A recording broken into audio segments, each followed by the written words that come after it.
And so we're going to dig into some tough stuff tonight, like what to do if you are seriously disappointed with your husband, seriously frustrated with your husband.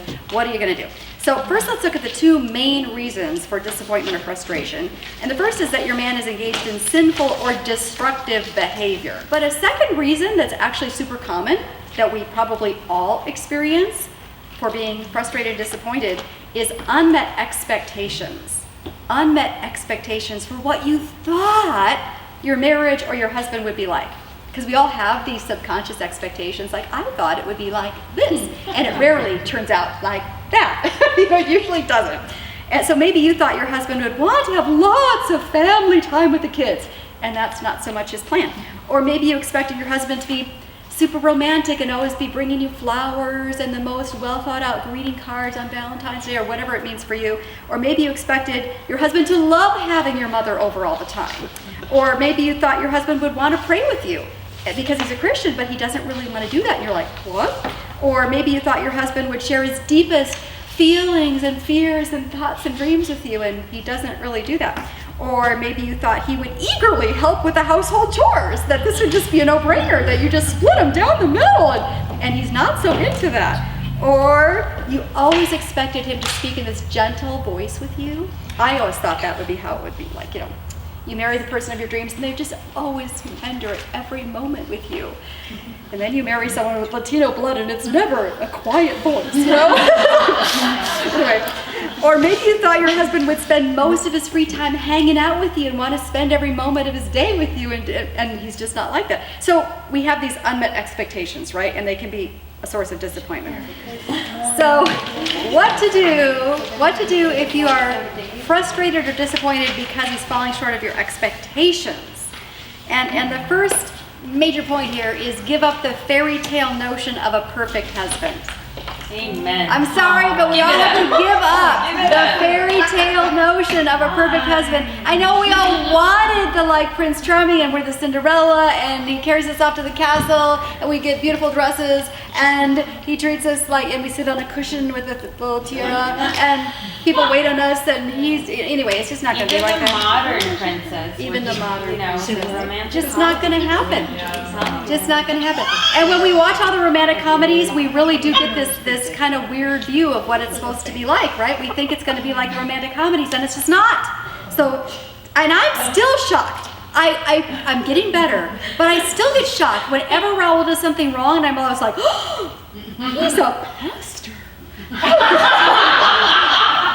How could this be? And I'll get I can't believe this. And I'll have to just kind of knock myself inside the head and go, well, he is a human being, It's like, okay, there are no perfect people. And so you're probably like me, it's like I'm always so shocked when they just don't do everything exactly right, or if he maybe raises his voice, or cuts someone off on the freeway and gives them the look, because he gives a look that's like the look that kill. And I'm like, that's not very pastor-like, but he's not perfect, because none of us are perfect.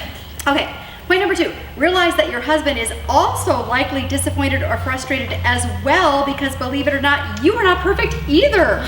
This always comes as a huge shock, I know, because he likely has some unmet expectations in the marriage as well, because you probably aren't doing things exactly how he thought that they would go. Maybe he thought you'd be making love 5 times a day, and this is a great disappointment that you're not. Or maybe he thought, that you wouldn't want to make love 5 times a day, and you do, and that's a disappointment. Whatever. I don't know. But he probably has unmet expectations as well, and you probably have not been perfect either. So Philippians 2, verse 4 says, each of you should look not only to your own interests, but also to the interests of others. So kind of keep in mind that you're not perfect either. Number 3, ask God, and maybe a trusted godly female friend, if you are too demanding, self-centered, or, my favorite, high maintenance. Because sometimes we are kind of high maintenance, and we get disappointed because we're a little bit too self-centered, and everything is kind of about me, and I'm kind of high maintenance, and so we expect our husbands to meet our every desire. I know you probably have never been like that, but I've known a few women who've been a little bit like that. And we're in a constant state of disappointment then if we think everything should revolve around me. and it's not always revolving around me, then we're disappointed. So not saying it applies to anybody in this room. I've just known some other women. Okay, number 4. You could be overly meek and don't even let him know of your needs. Sometimes if we are very insecure women, and a lot of women struggle with insecurity, sometimes we don't even feel like we can say what we need in a relationship, or what our needs are, or that our feelings matter, or what we require, or even confront our husband if he's sinning because we are so insecure. And so you need to realize that you have value, that your needs are important, and that it's okay to state your needs in the relationship. This is actually where I was going to have Brianna share, and I still might have Brianna share for just one moment, because Brianna is a pretty strong woman. She might not say that about herself, but I think I'm going to say that about her. I just kidding. Have you always been a secure, strong woman, or have you grown into that? I was, but it was fake. Oh. So on the outside, I gave off a really great Is it impression. still fake? No. Okay, good. But I had everything together, but I wasn't being honest with Yeah. myself. Yeah. And so coming to Christ, having a relationship with him, you cannot be honest with him if you're not being honest with yourself. So it was more of I had to just change some things and really clean up my life. Mm-hmm. And so I did that. And as far as expectations, like with Ben, I tell him that. It's like, I know you're not perfect, I'm not perfect, but my identity is in Christ. Mm-hmm. And I know that he will always satisfy me and always fulfill me, Mm-hmm. so Mm-hmm. I need you to know that. Yeah. And that's just... And from your relationship with Jesus, because you have that Yes. relationship solid, you're better able to I'm have not perfect, boundaries but- and say, you know what, I can live without you. Yes. And that's so important, because until you can be in that place where you're so secure with Jesus that you can live without this person, It's hard. then you can't set any boundaries. Yes. Then you let people walk all over you. Then you can't state your needs in the relationship because you're so like, I have to cling to you. Yes. You're my everything. But it seems like you have a real place of being centered with Jesus first, so that you can Yes. then have a healthy relationship. Because if they disappoint you, it doesn't hit you as hard. Yeah. You can, oh, that hurt. But I've been able to bounce back because it's like, my identity is in Christ. It doesn't matter what the world tells me. Yeah. My identity is in Christ, and right now he loves me just where I'm at right now, even in this Yeah. place, even if I'm a mess. Yeah. He still loves me Yes. just right here. Yeah. And really, truly understanding that and growing in that will only get stronger. Yeah. So, Thank you for just sharing that. You're a little welcome. bit. Yeah, I appreciate that. Because I mean, often women wrestle with insecurity. I think almost all of us do to some extent.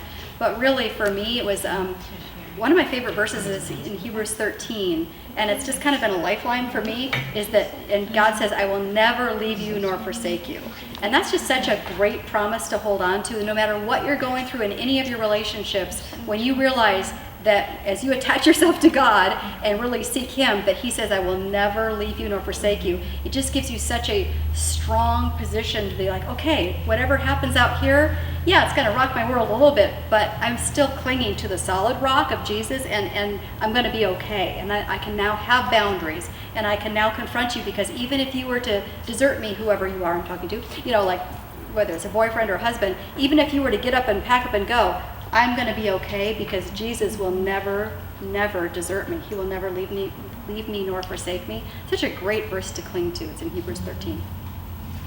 Okay, where am I at now? I keep on losing my place. Are we on to number 5? Okay. Keep in mind that he may be failing to meet your expectations simply because he's too tired or stressed to focus on meeting your needs. I mean, sometimes this is just as simple as that. Sometimes guys are working 50 hours a week, maybe they're doing physical labor kind of jobs, and sometimes they're just tired and exhausted, and we're like, we have all these needs, you should be doing all these things.